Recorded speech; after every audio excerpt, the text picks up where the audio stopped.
Support for I Hear of Sherlock Everywhere comes from MX Publishing, with the largest catalog of new Sherlock Holmes books in the world. New novels, biographies, graphic novels, and short story collections about Sherlock Holmes. Find them at mxpublishing.com. And by the Wessex Press, the premier publisher of books about Sherlock Holmes and his world. Find them online at wessexpress.com. I Hear of Sherlock Everywhere, episode 207, A Sherlockian Show and Tell. I hear of Sherlock everywhere since you became a chronicler. In a world where it's always 1895, comes I Hear of Sherlock Everywhere, a podcast for devotees of Mr. Sherlock Holmes, the world's first unofficial consulting detective. I've heard of you before. You're Holmes the meddler, Holmes the busybody, Holmes the Scotland Yard Jack in office. The game's afoot as we discuss goings-on in the world of Sherlock Holmes enthusiasts, the Baker Street irregulars, and popular culture related to the great detective. As we go to press, sensational developments have been reported.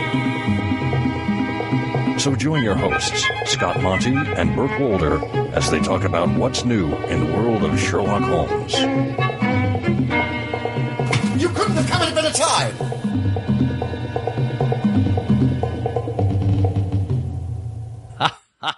Hi! Yes, that's right. It's time for I Hear of Sherlock Everywhere, the first podcast for Sherlock Holmes devotees where it's always 1895. I'm Scott Monty. And I'm still Burt Wolder. Excellent. And Burt, I hope you are ready to show and or tell today.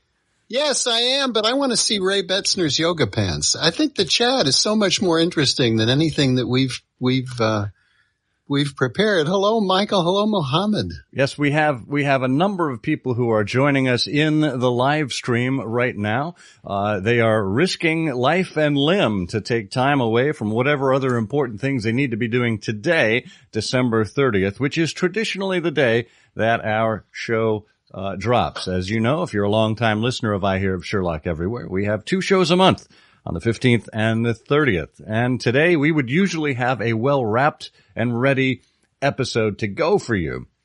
But instead, we decided to wrap up the year with a live broadcast. We haven't done one of these since, I think back in April or so. Is that about right? Am I remembering that correctly, Burt? You're talking to the wrong person. I don't remember. That was early in the pandemic. You know, my level of terror was so high that it erased all my memories. I don't blame you. And I don't know what your excuse was before the pandemic. We'll I spent most of my life not paying much attention to what was going on. It seemed to work for me. Well, let's hope it will continue to work. Folks, we have a great show lined up for you today. We said this is going to be a show and tell, and we will try to do as much descriptive telling as we can because we realize this recording is going to be turned into our audio program, and the folks listening along at home or driving their cars won't be able to look and see exactly what it is that we're showing. However, this show is being recorded. It will be available on our YouTube channel, our YouTube page, as well as on our Facebook channel. So if you'd like to go back and look at it or look at it for the first time, it will be available there. And we will have links to those particular social media channels in the show notes. I should mention the show notes are also available or will be available at ihose.co/ihose207. That's the 207th episode here. It will take you to ihearofsherlock.com to this particular episode. If you'd like to look into any particular links that we have or look over a transcript or whatnot. So, for those of you not following along at home, Jose Aguilar says, iHose now with 50% less bow ties. Yeah, that's right. Burt decided not to dress up for this episode. As monumental as this was, as important an episode as this was going to be, Burt's simply wearing a fuzzy sweater. A fuzzy sweater. I think I'm perfectly dressed for December 30th. Although that is a very handsome jacket. You know, I think I may have a similar jacket. Well, thank you. Thank you very much. It goes with the bow tie, which this particular bow tie is a fabric that feels like somebody's old couch. It's like upholstery. It's a favorite. Well, before we get into showing you and telling you about some of the things that are our favorites in our Sherlockian collections, wanted to do a little bit of housekeeping here with regard to our support system. You know, a lot of you have elected to support us on Patreon and on PayPal. And the way it's worked typically is PayPal, people have either given a single outright donation or created a monthly recurring donation. And we appreciate all of those. And all of those funds help us to do things like this, you know, to brand our show and to have a live stream like this. We have to pay for this.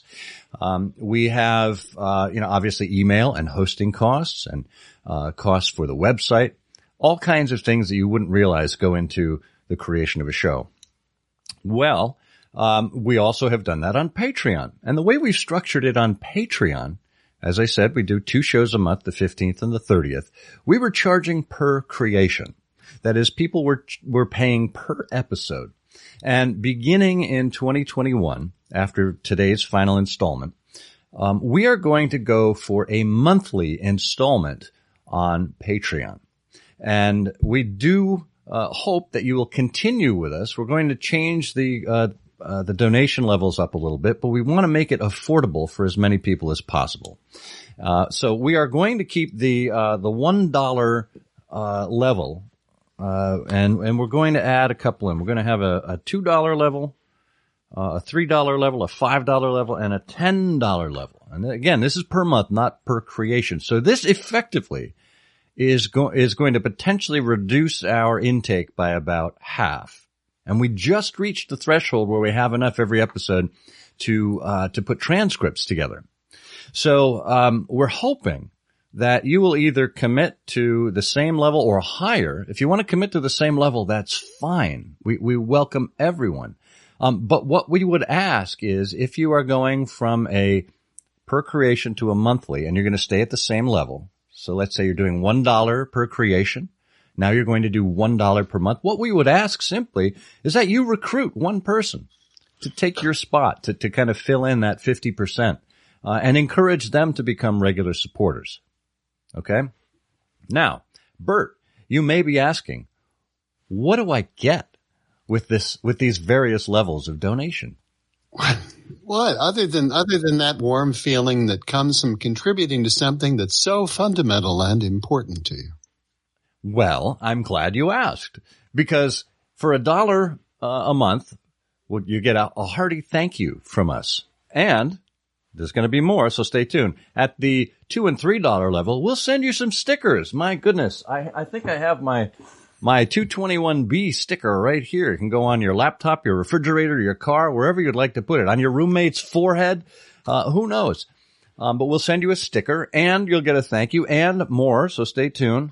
For $5 a month, we'll send you a mug, the lovely iHose or Trifles mug of your choice. And then for $10 a month, we'll send you some coasters. All right? Now, everyone that's part of this, whether you're $1 or $10 or whatever level you want to contribute, you will be given access to a new community that we're establishing. And I know you're rolling your eyes. Oh, God, what do I need with another community? Well, this is going to be a little different. I know we all do Facebook groups here and there.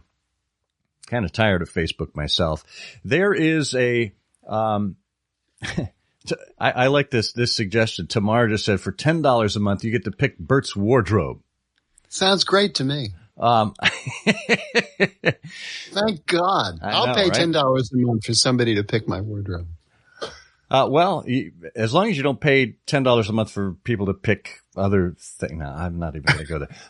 So we're going to create a new community on Discord, which is, it's available on the web and on your phone.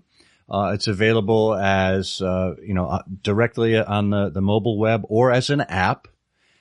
And it basically acts like Slack, but it allows us to get a little more fancy. We'll create a community specifically for I Hear of Sherlock Everywhere. We'll create a community for supporters of Trifles. And what we're looking to do there is to get discussion going, for people to exchange ideas. We may even have exclusives for you there, right? If we do the outtakes show, if we have additional content, it'll be much easier for us to track both PayPal and Patreon and get everyone in a single community, rather than having to just communicate with our Patreon users on the Patreon platform or our PayPal users via email. So this kind of centralizes everything, makes it a little easier for us, and creates a little bit more of a community between our most dedicated listeners and fans. So I hope, consuming all of that information, I hope that we actually intrigued you a little bit. I hope that we gave you some ideas. And we're looking forward to hearing from you, not only in the comments here today, but throughout the year as well. So we do appreciate your enthusiasm and support. Now, Francine Kitts very clearly states that I need more bow ties. I've been posting a bow tie a day since the beginning of September, and I think I'm now on 120. Still going strong. I'm in the midst of the black tie phase right now for New Year's Eve. But my bow tie collection is like my Sherlock Holmes collection. How much do I have? Well, I don't have as much as I need, but I have more than I want. No, I don't have as much as I want, but I have more than I need. That's it.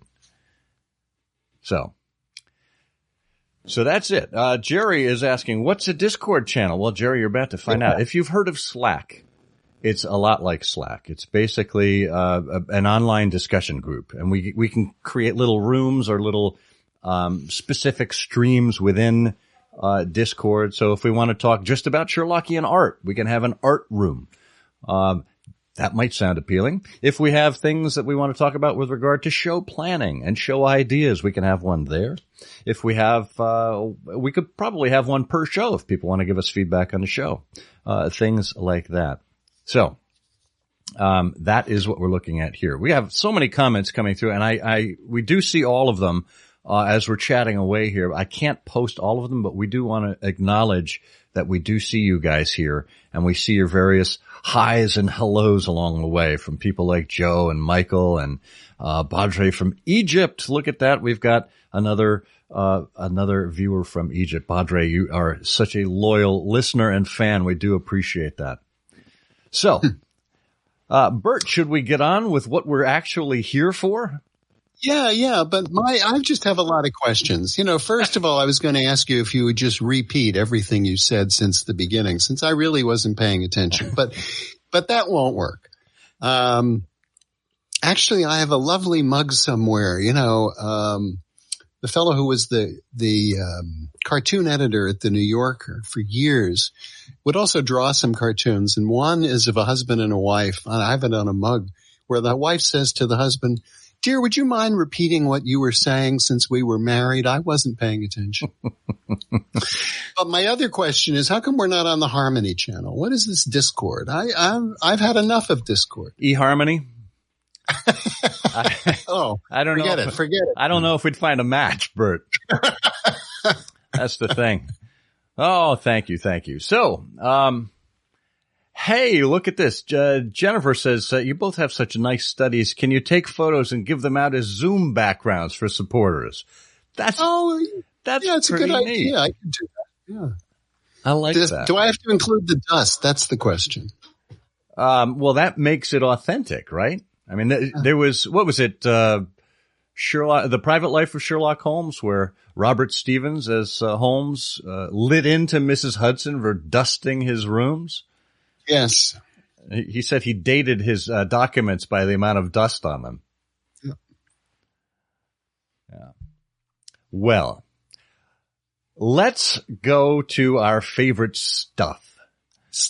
Yeah, and I've been talking way too much here, Bert. So I would like you to lead off with something that you have in your collection, something that means something to you, and tell a little bit about why it's meaningful. Well, thank you. And what Scott, what you just said there in terms of things that are in our collections, we've talked in the past about collecting. We've had some really interesting conversations over the years on I Hear of Sherlock about collecting, including one with Otto Penzler, where we talked about the nature of collecting. And collecting is a very personal thing. And so one of the things you'll see as we go through these is sort of getting insights into our own characters or lack of character. But what I tried to do is I picked out actually 9 things. And I've been interested in Sherlock Holmes, like all of you for such a long time. So when someone says, what do you have that's really important? For me, I spent some time thinking about that, and it really turned into, the stories that go along with the things and where I was in my own particular time of life and the memories that come back from them. So the first one is really, it's a fairly tiny thing. And so I took photographs, and Scott has a photograph of this to put up. It's a lapel pin, and it's a 221B lapel pin. And when I first went to my first Baker Street Irregulars dinner when I was invited, and I went, as an invited guest probably for, I think, more than 10 years before I was finally invested, I noticed that, there were people at the dinner who had these little lapel pins. And they'd been given out years before, or they were available years before I had my first opportunity to join anybody in this group. And I never learned anything about them at the time other than I had missed them. If there was an opportunity to get one of these things, I had missed it. And to me, it always seemed like, the sort of the quintessential Baker Street Irregulars lapel pin. Well, some years later, I found out that I think the source of this was the Hounds in Chicago, if I remember right. But the story here is that I had moved to Texas and I was living in Houston and working for a division of the Coca-Cola Company. And to make a very long story short, I wrote a industrial film for them, really an employee orientation film. And we hired a producer and a director, people with experience to do all this. And they were based in Florida. And so we had orange groves. The business had, among other things, regional coffees and the Minute Maid orange brand. So we did some shooting in Florida. So anyway, I'm in Florida with the producer and the director and some staff. And there was a guy, in the production. The producer was named Dan Chandler. And Dan, and I got to talking about Sherlock Holmes. And he said, my uncle, Lou is, a big Sherlock Holmes fan. And I'll, give him a call and tell him, that you're interested and that, anyway. So Dan Chandler eventually sends me a box of stuff from his uncle Lou, who turned out to be Lou David Feldman. Oh my gosh. LDF, the House of LDF. Yeah, LDF. And so that's how I got this particular pin, along with a bunch of other stuff that Lou Feldman didn't want, which I thought was wonderful. This handout and that handout and a bunch of other stuff. That's fantastic. I love that. Well, when I think about this, I think about, that happenstance, and how great it was to be.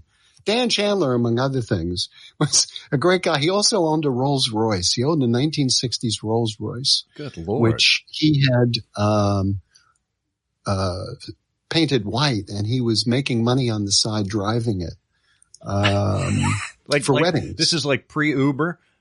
Yeah. No, he was making money as a wedding limo driver. That's awesome.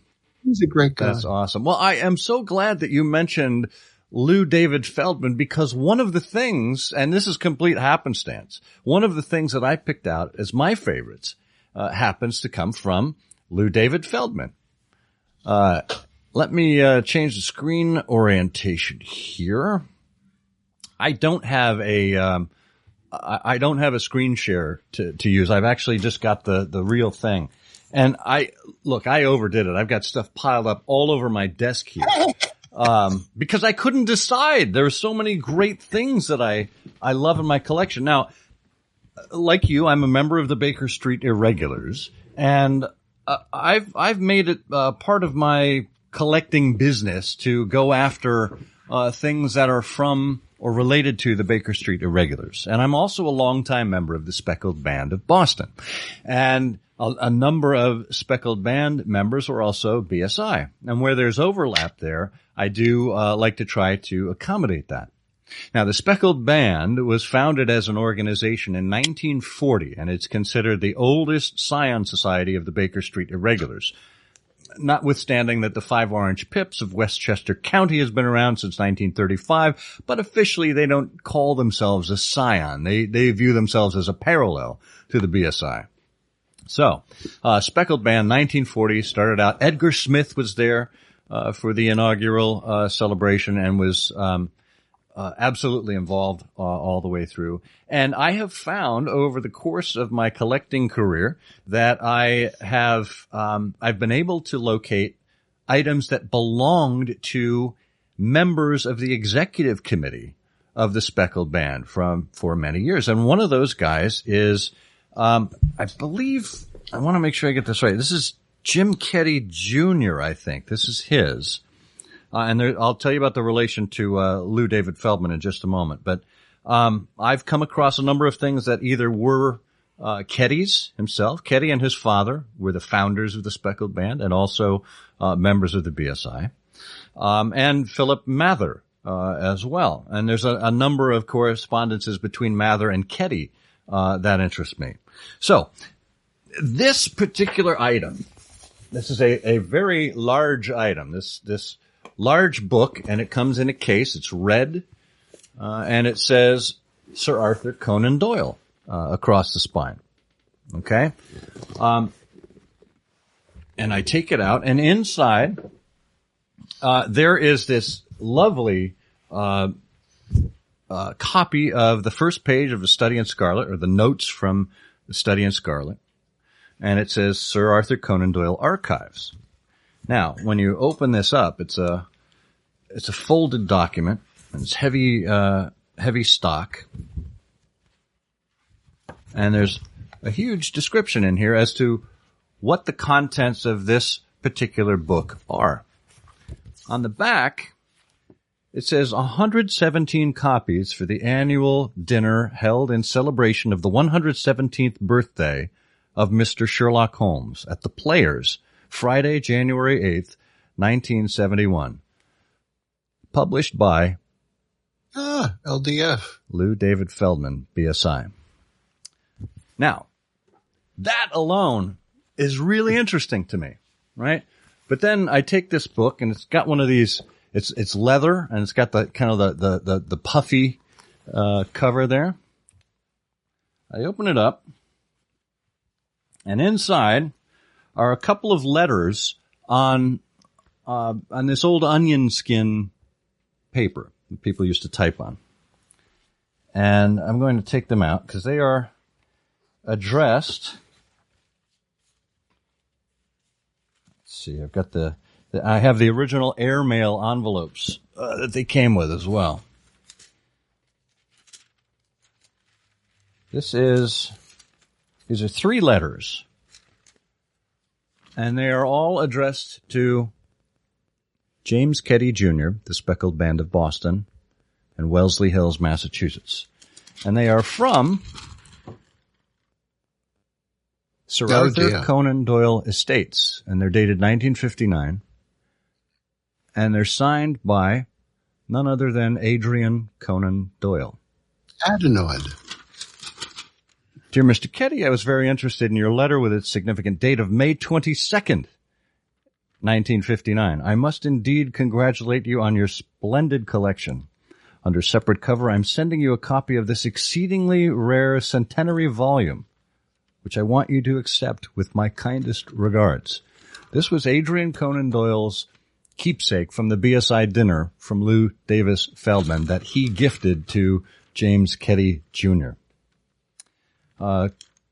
Adrian Conan Doyle goes on to say, in view of the fact that you have several letters from my father in your fine collection, you may be hearing shortly from Professor Weil Norden of the University of Paris.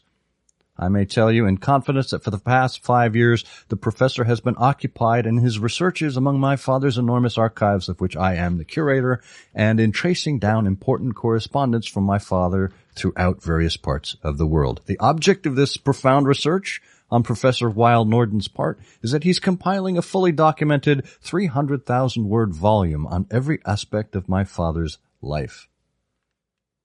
So this is that famous biography by Pierre Weil Norden. That is one of the scores of or handfuls of biographies about Conan Doyle.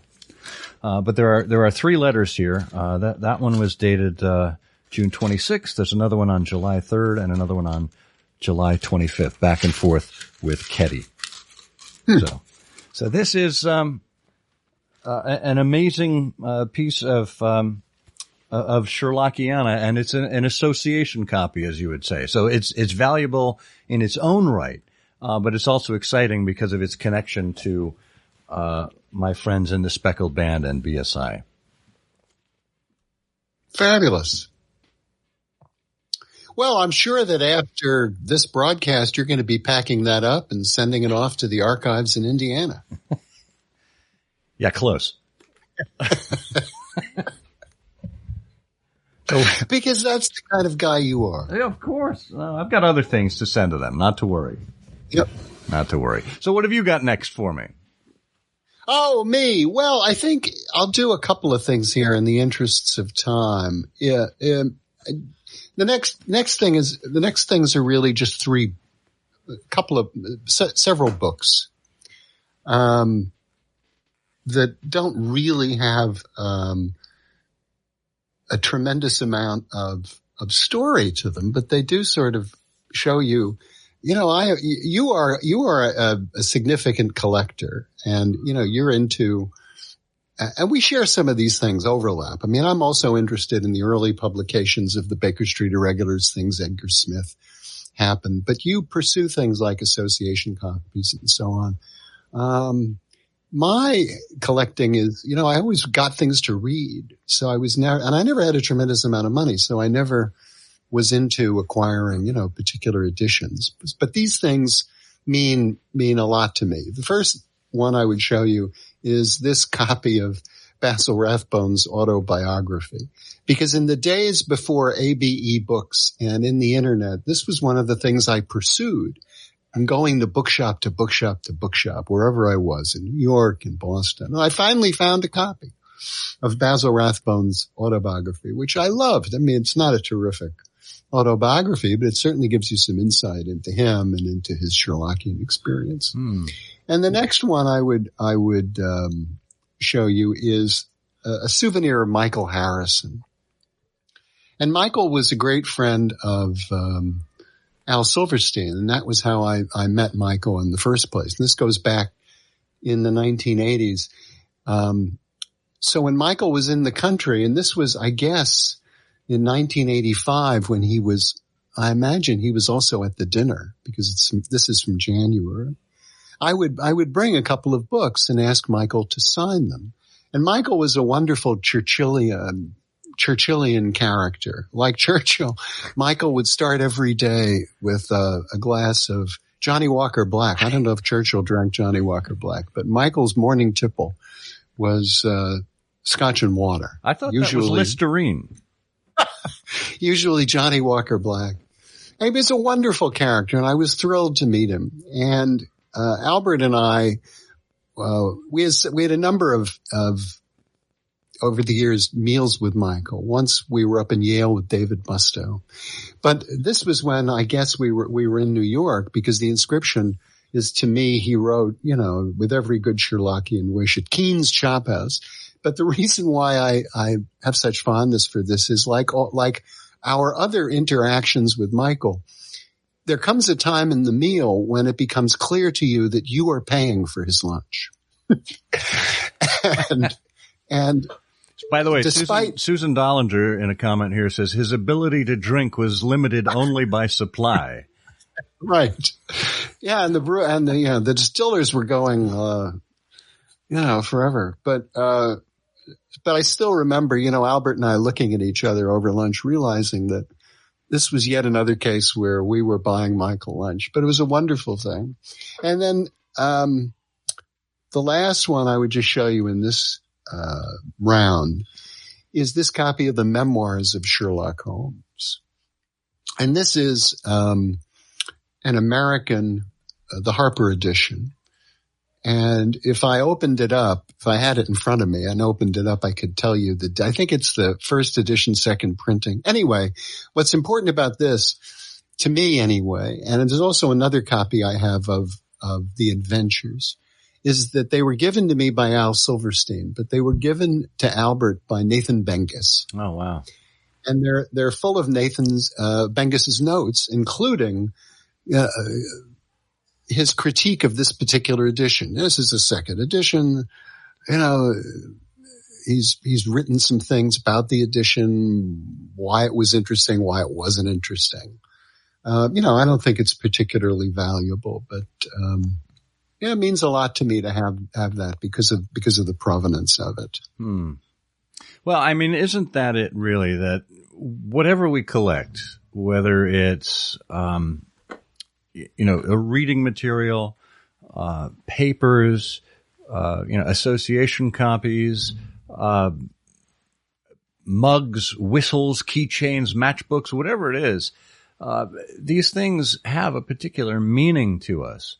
And I think that's why when a collector reaches, the point where they no longer have use for these things, obviously there are some that have great value objectively. But then there are other items that kind of, trail off to the side that, may seem superfluous to some people, may seem silly, may seem unrelated in some way, and yet they have such great intrinsic value to us. Yeah, well said. Well, it's like John Bennett Shaw's refrigerator where he had, what did he have in there? He had butterscotches or chocolates. Sherlockian chocolates, yeah. And I think that refrigerator and its contents are still running, and they're at the University of Minnesota libraries. So something to check out, no doubt. Well, I think we got to the point here where we need you to check out a word from our sponsor. We will bring you a word from MX Publishing. Yes, folks at MX Publishing. They have a program now called Books to Books. You heard of their Books to Trees program, where they would plant a tree for every book that's purchased. Well, now with Books to Books, they are actually funding not only the 1,000 trees, but they're turning it into donations to the Happy Life schools in Kenya, where they are helping kids to read. And with the expansion of Happy Life schools, MX tells us that the team are providing education not just for the 150 kids at Happy Life, but hundreds more in the local communities. And the Books to Books project, they want to fund 1,000 school books by the end of 2021. So every $50 that you spend on the MX Publishing website will go towards a $5 donation, the average cost of a school book, to Happy Life. So when you get to enjoy the fine books from MX Publishing, and believe me, there are quite a few to choose from, the kids at the Happy Life Village in Kenya will also benefit from what it is that you're enjoying. So thank you to MX Publishing for expanding reading beyond our borders and beyond the usual, and helping kids to become literate. And now, back to our show. Well, I kind of, I'm at a loss here for what to select next. There are so many here. Gosh. Well, there is a collection of Sherlock Holmes books from the Heritage Press. It came out in the 1950s, and it was edited by Edgar Smith. And it includes essays by Smith and Sterrett and Morley. And it's a remarkable collection. You've probably seen it. It typically comes in 3 large volumes, black with gold lettering, and they're typically in cases, in boxes. And when you take them out, there's this lovely VR and a relief, kind of a bas relief of Sherlock Holmes and the Frederick Dorr Steele silhouette there. Okay, and I mean they're lovely. They are all completely as found, unabridged, unedited, and it's a lovely set. So I found this set in pretty much pristine condition. I mean, some of these you've probably seen on eBay or on ABE Books, and they're tattered and worn and whatnot. And I thought, well, that's something I should have for my collection. I'm not a completist in terms of getting as many editions of the canon as I can, but I do like to put in some work to put some special ones in my collection. And so later on, I came across another set. Now, this set was a little more beat up. You can see the edges there. They're a little chipped and worn. And the binding isn't terribly tight, but, clearly it's been read and well loved. However, this was particularly special to me because it used to belong to one Paul Anderson. Paul Anderson was a member of the BSI and a major science fiction writer. And he and his wife Karen were both BSIs. Now, how do I know this was Paul Anderson's copy? Well, simply because this copy, it doesn't have a book plate, but it was inscribed to Paul Anderson from Edgar Smith. If you can make that out there, it says, "A Heritage for Paul Anderson, Edgar Smith, April 24th, 1959. So again, a wonderful association copy that I know was in the hands of two very prominent members of our organization. Now, you may be saying, wow, that's amazing, Scott. Can you do better than that? Well, maybe I can. No, impossible. Yeah, well, everything's possible with Sherlock Holmes. Last year, and Jerry Margolin is watching, and I know Jerry was involved in this purchase, because last year, I think it was either on eBay or it was eBay. I found an edition of the Heritage Press collection where it came in, let me see, I think it was 9 separate volumes, individual volumes within each one of those cases. And what's more, they came with their original onion skin. They are in such good shape, and I daren't take them out of the case here because this onion skin is so delicate. I probably should have them all covered in Mylar at some point so the onion skin doesn't continue to degrade. But for me, having the whole set in pretty good condition, a couple of cracks in the onion skin and whatnot, but to have the whole collection like that, as the Heritage Press edition was pretty much the pinnacle of my complete canon collection type stuff. Fabulous. Glassine. Thank you, Joe. Glassine. Glassine indeed. Yes. Well, what have you got next for me, Bert? Me. Well, I have another book.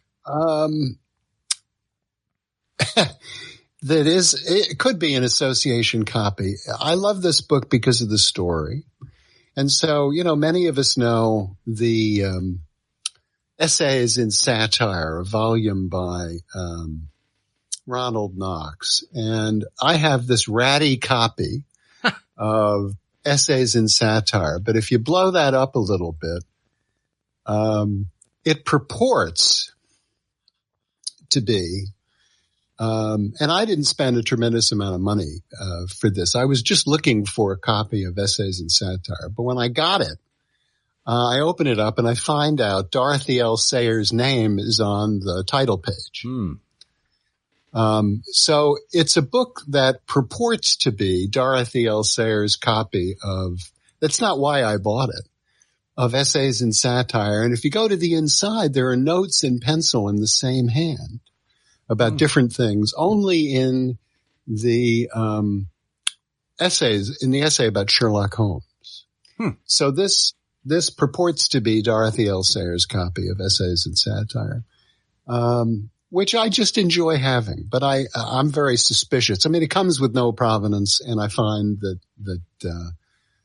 something like this, although I must say the signature on the flyleaf looks, suitably old, but I didn't pay, any more than you would pay for a ratty copy of Essays and Satire. Now, what year is this book? Oh, this is the first printing, I think, from October of 1928. Okay. I think. Wow, that's amazing. And there are notes, Sherlockian notes in pencil in the margin. Yeah. Where, if you look at this, theoretically, Dorothy L. Sayers is writing, correcting some errors in Knox's essay, and has a comment about John Hamish Watson, which she then made famous. But I don't know. I'm very suspicious about this. I didn't get this thing because it was presented to me as a rare thing. I just noticed all this stuff in it when I got it. Yeah. And, I'm not taking it to the bank. I'm not taking it to Rebecca Romney anytime soon. Well, hey, again, if this means something to you, then that's fantastic. Yeah, it's fun. Yeah. Fun thing. Yeah. Very cool. Well, let's see. I guess. I don't. There's so much I'm going to leave out here. I guess we're going to have to do another episode of this. I am going to go with something that is seasonally appropriate. Good. Since 1998, the Baker Street Journal has been producing a Christmas annual. And every year it's a different topic. And the production value is fantastic. It's lovely the way they stand out on the shelf. They're a different color than the rest of the journal. Now, this tradition, we can trace to the journal from back to 1956. From 56 until 60, there were 5 editions, I think it was 5 editions of the Christmas annual produced under the editorship of Edgar Smith. Well, that in itself was born from a tradition started by a single irregular, guy by the name of James Montgomery. And he was, I think he was the Red Circle. He's from Philadelphia, and he was an excellent singer. We still have recordings of his Aunt Clara from the BSI dinner, and his son Bruce took over that responsibility in the 70s, 80s, 90s after Jim passed away. So Jim decided to do his very own Christmas annual in 1950, and did 5 volumes until he unceremoniously and abruptly passed away from a heart attack in 1955. So this is the very first one. It's called Art in the Blood. What is this thing called music? From James Montgomery. And then we move on to 1951. Sidelights on Sherlock by James Montgomery.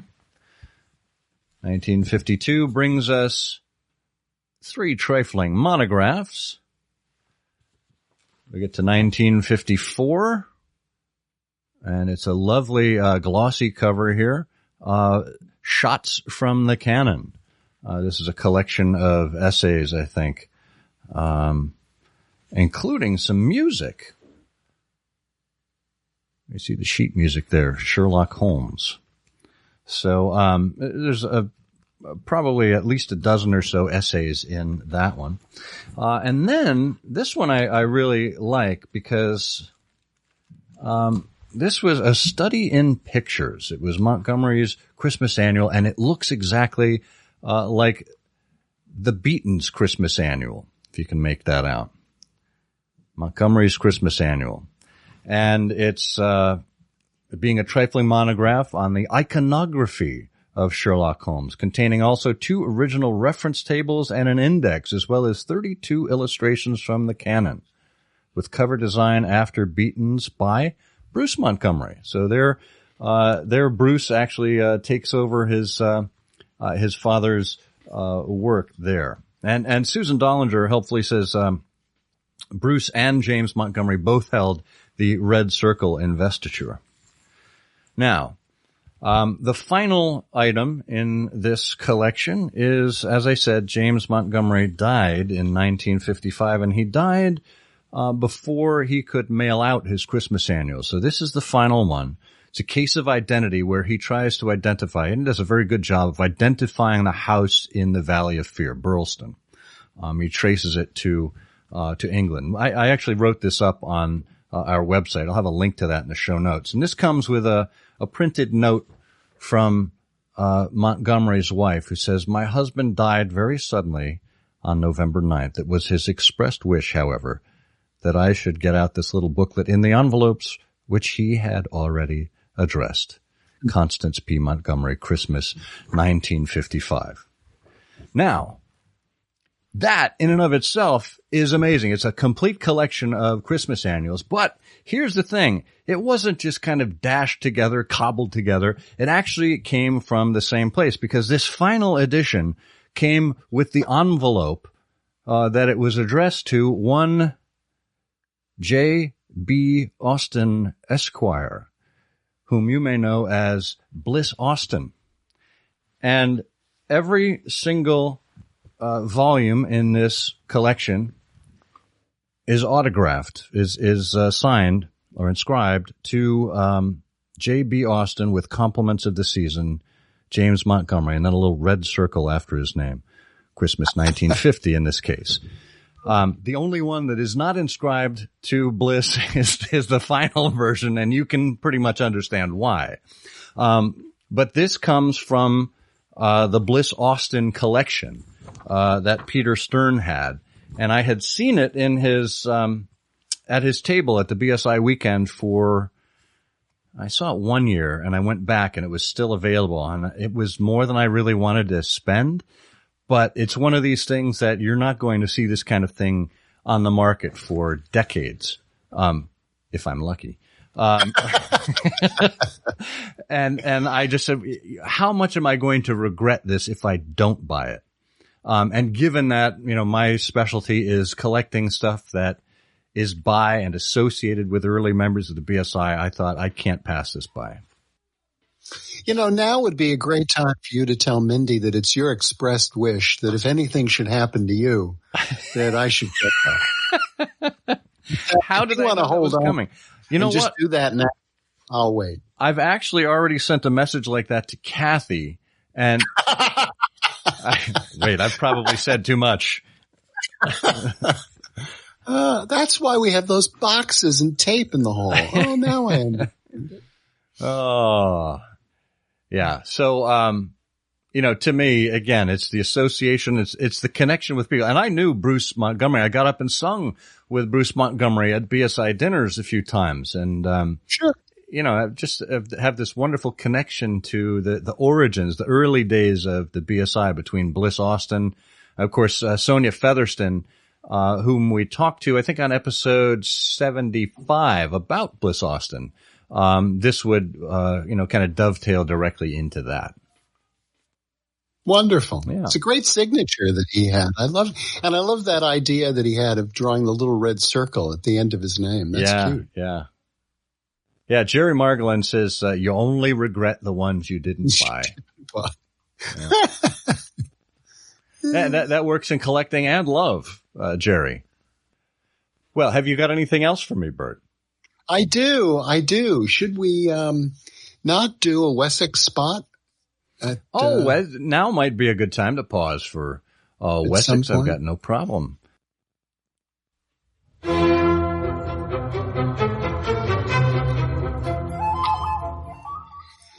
Sherlock Holmes and Arthur Conan Doyle have been topics of conversation in the world of literature ever since 1895.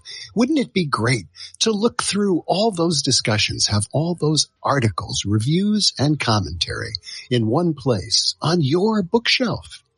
Now you can, because the Wessex Press has published Sherlock Holmes, Conan Doyle, and the Bookman, all the pastiches, parodies, letters, all the columns and commentaries about Sherlock Holmes from 1895 to 1933, from the finest literary magazine of the 20th century, the Bookman, in one place, bringing back dozens of long-lost commentaries about the chronicles of Sherlock Holmes.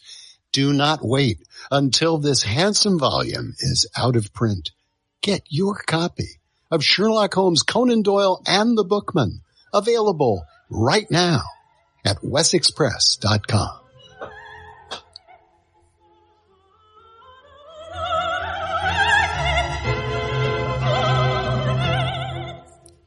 Oh, so expertly done, Bert. I'm impressed. I'm impressed. Jacqueline says she loves the behind-the-scenes look at the show. Yeah. Well, this is where we show you warts and all exactly what it's like to go through this kind of stuff. And Corey very appropriately says, "Where's the circus music?" Yeah, it feels like that sometimes, I'll tell you. Okay. So we got that out of the way. All of our housekeeping is done. Do you still have stuff you want to show off? Yes, I'll finish up very quickly here. Well, take your time. We don't have to. I mean, we can keep going. What else do the folks have to do at home? Their sad, wretched lives. Well, I would just show, these last things, but, sort of as a sequence here. There are so many images of Sherlock Holmes, so much Sherlockian statuary that, I've accumulated over the years a whole shelf full of these. And among them are the Sherlock Hemlock from Sesame Street, which was given to me by my children for either a birthday or Christmas at one point, but also the Sherlock Snoopy that I got years ago as a Christmas ornament that I loved so much I never put it on the Christmas tree. Although there are other Snoopy ornaments on the Christmas tree, but I thought that was charming. Yeah. And then the next one is the Royal Dalton. One of the Royal Dalton figures of Sherlock Holmes, which I always loved, but it also seemed very expensive to me. And I happened to be, one of the times I was in London, in one of the arcades. I think it was in, I don't know that it was in the Burlington arcade. Richard Kaplan had a Leica shop in one of these arcades. And I remember near Richard's shop, there was a dealer in statuary in Royal Dalton. And anyway, I got this. It was on sale that they wanted to move. I guess it was after the Christmas holidays. So I always enjoyed that.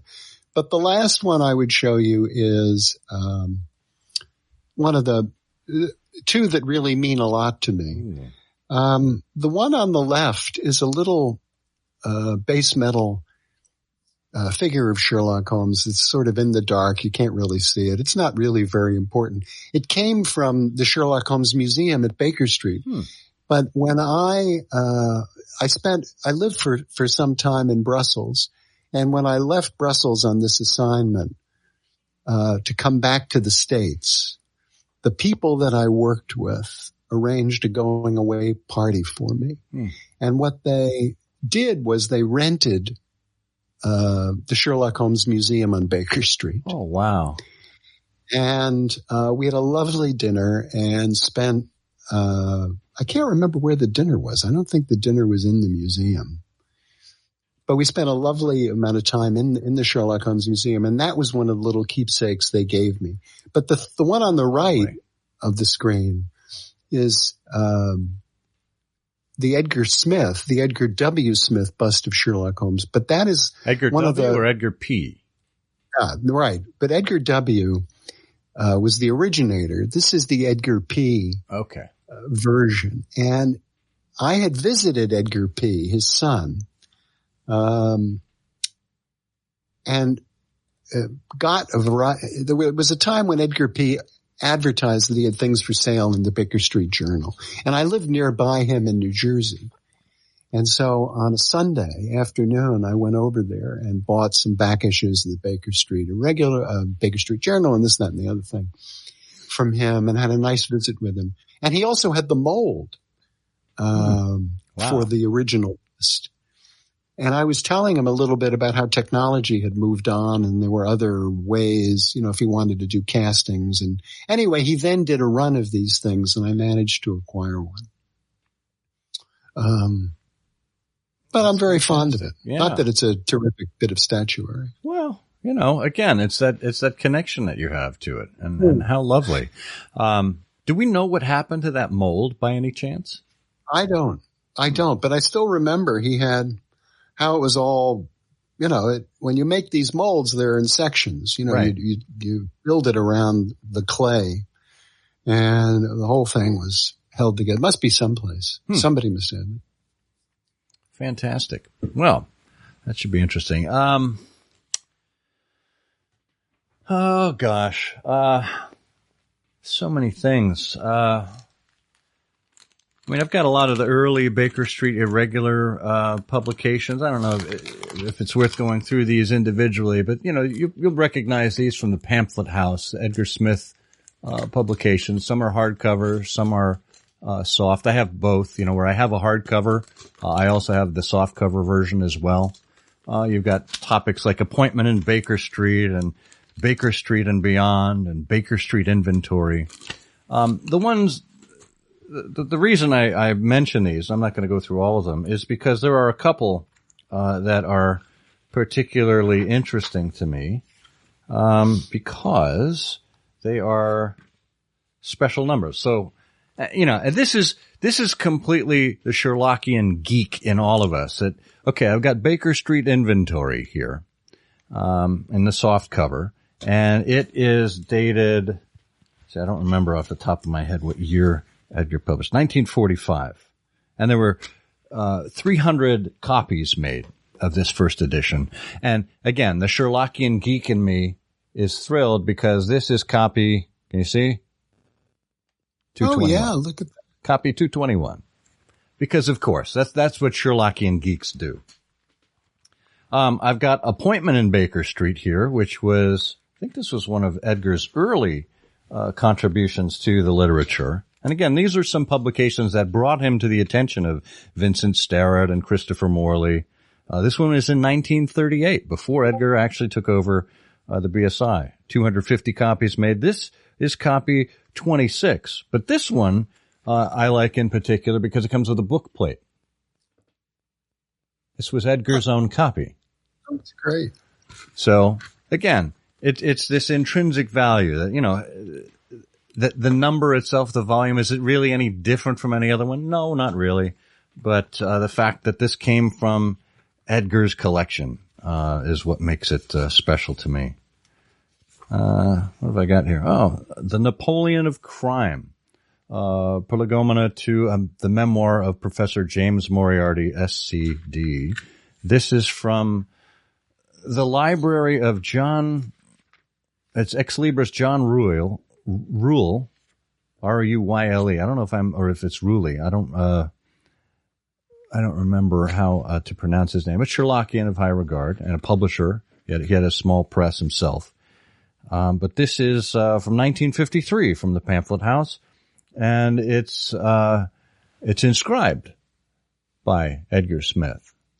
So again, lovely copy, you know, touched by Edgar's hands, and sent off to a collector. So I've got a number of things like that, and I think I have all of Edgar's publications, but it's interesting.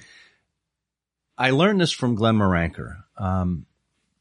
There are reasons to have more than one copy of things if you're a collector. If you're not a collector, there are no reasons. And people like my wife, for example, wouldn't understand. But when you can get a copy, and perhaps it's a better copy. You know, Glenn taught me, always buy the best copy that you can find, and or that you can afford. And if you can't afford it, just buy your entry level and then trade up, right? And what I found is I don't trade up. I simply accumulate more as a true collector. So I have multiple copies of the same thing that, are increasingly better condition or that have been signed or inscribed or that are an association copy, etc. And I think that's one of the reasons I've got a number of copies of some of these later, BSI editions. Those early editions that we had there. Baker Street and Beyond, for example, they later came out in these red cover copies. And when the BSI started doing its history series in the late 1990s with John Lellenberg, they replicated this red paperback cover. Now this copy in particular, Baker Street and Beyond, it was originally published in the early 40s. This one was published by the BSI in 1957 by the Baker Street Irregulars, Inc. And this one I like in particular because, let's see, well, it's copy 151. That's not really too meaningful, but it comes with this little note inside of it. Let me go widescreen here on you. Baker Street Irregulars, Inc., 221B Baker Street, Morristown, New Jersey. Dear Jimmy, this is a courtesy copy taken in token of the permission, which I have taken for granted, to reprint pieces from the second cab. All my best, and I hope you enjoy this volume of Smithiana. So this is and it's signed Edgar. So it's a note from Edgar Smith to James Keddy Jr., again, my pal at the Speckled Band. So, and I've got a number of copies like this. I'm not going to go through every single one of them, but again, it's kind of tying those loose ends together between those Edgar pieces and members of the Speckled Band. Oh, that's great. It's great. Well, I would show one last thing. Okay. Which is sort of an unintentional collection. Unintentional? Yeah. I was a great pipe smoker for many years. Oh. And I worked in a tobacco shop when I was in college and did a variety of things. And one day I realized that I was collecting the pipes of the actors who played Sherlock Holmes. Oh my goodness. So here, like their actual pipes or replicas? No, replicas. Oh, because that would be impressive. Yeah, well, it's hard to find these things. I mean, when an actor, is done with something, they either take it home or it gets, who knows what happens to it. So here you have 6 pipes, and starting from the left of the screen at the top, it's the same style of pipe that Clive Brooks smoked as Sherlock Holmes. It's a large Peterson with a sterling silver band and that typical Peterson bit. The one below it is a bent Barling as favored by Arthur Wantner. And below that is a bent Dunhill that was smoked, the same style pipe was smoked by Basil Rathbone in the 20th Century Fox Pictures. And then at the top of the column, the next column, this is the only intentional pipe that I actually pursued. This is a replica of the pipe Rathbone smoked in the Universal pictures. And I pursued it because when I was living in Europe, this is back in the 90s, I had a photograph of Rathbone smoking one of these things. And it's very hard to find a match to that particular pipe because it was, it was popular in the 40s, but they haven't made it since. And Peterson came out with a whole line of Sherlock Holmes pipes, but none of them are really reflect the one that Rathbone smoked. So I sent the photograph to Peterson's in Ireland and asked them if they would please make me up a couple of these. And they did, with that tapered stem. And then the one below it, is that's a bent Barling, and that's close to the one that Douglas Wilmer smoked. And then the bottom one, I acquired a calabash similar to the one used by Christopher Plummer when he played Holmes. So I have my Airsat's collection of the pipes of Sherlock Holmes, which have nothing to do with the pipes that Holmes actually smoked. Huh. How about that? Well, that is something. Now, I smoked a pipe for a hot minute. It's been a while.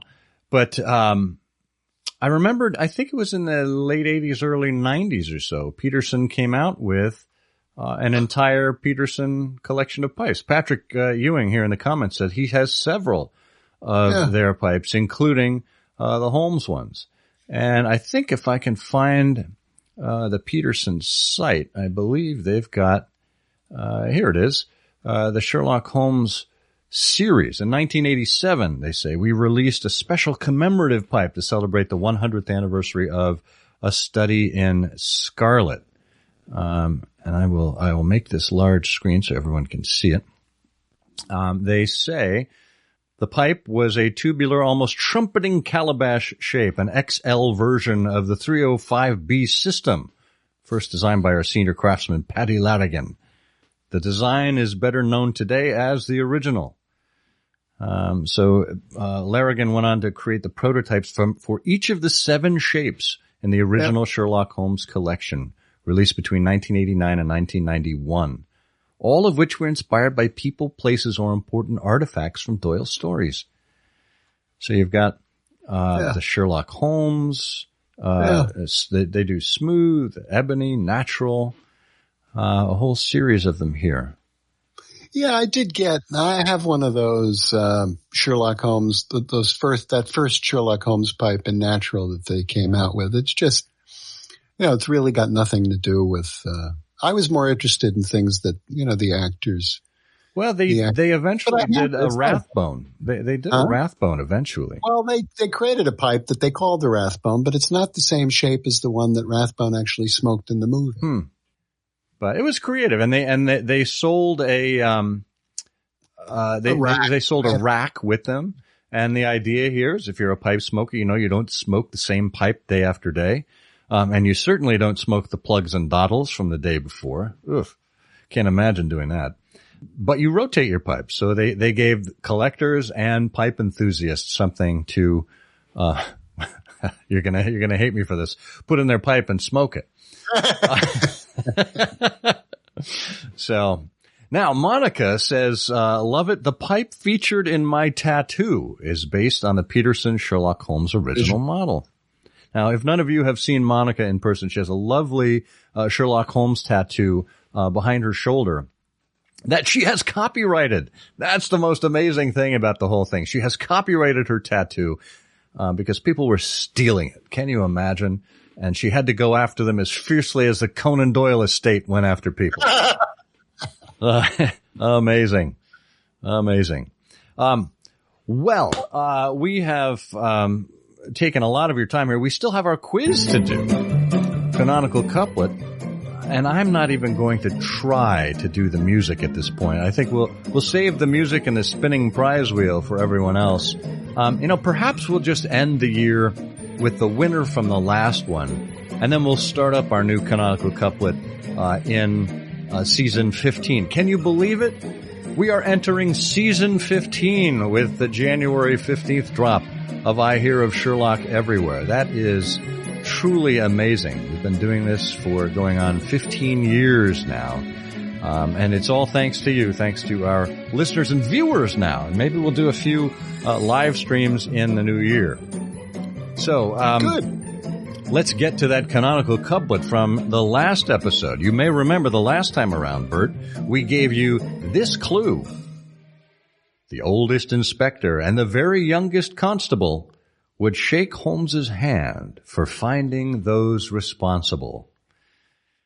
Bert, I hesitate to ask, but do you know which story we're talking about with this Canonical Couplet?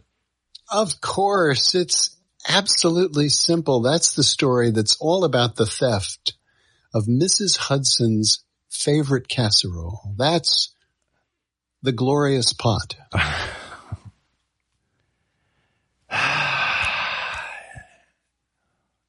It never gets old. And yet I tire of it. No. No, this is part of the fun, part of the amazing part of our show, part of the magic that goes into it. Bert, it was not. And I'm going to go to our friend Eric Deckers to help us out again. Eric will he says, this one was easy. It's the story of an ailing Oxford Don who swallowed a valuable jewel and comes to Holmes in search of Dr. Watson's miracle brandy cure. That's right. It's the adventure of the sick Oxonian.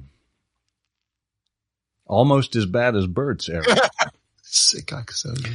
Well, we actually spun the big prize wheel beforehand, and believe it or not, Eric actually came up as our winner because he did append it with the proper answer, which was the adventure of the 6 Napoleons.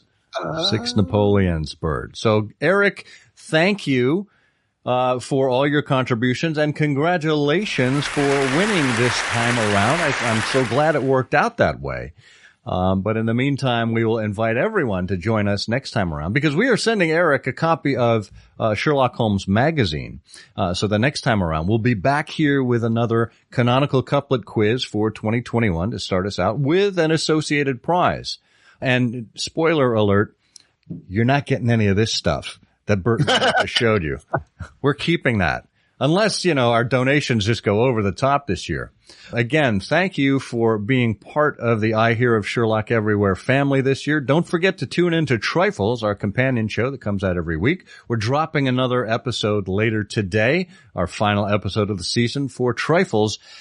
It's getting harder and harder to keep going on there. We are up to 209 episodes over there. Again, 207 here. That's a lot of back listening for you to get to if you are a new listener. But thank you for being with us throughout 2020. Bert, any final words, final thoughts from you before we wrap up here? No, I think I've shown and told everything. Shouled and told, yes. Well, ask not for whom the bell tolls or tells. It is for thee, Sherlockian. Happy end of 2020 to all of you, and a very happy new year from us here at iHose Media. We look forward to connecting with you next year. And again, check out that new structure on Patreon when it goes live on January 1st. And in the meantime, I am the completely discordant Scott Monty. And I am the completely harmonious Bert Wolder. And together we say, the game's afoot. The game's afoot. I'm afraid that in the pleasure of this conversation, I am neglecting business of importance, which awaits me elsewhere. Thank you for listening. Please be sure to join us again for the next episode of I Hear of Sherlock Everywhere, the first podcast dedicated to Sherlock Holmes. Goodbye, and good luck, and believe me to be, my dear fellow, very sincerely yours, Sherlock Holmes.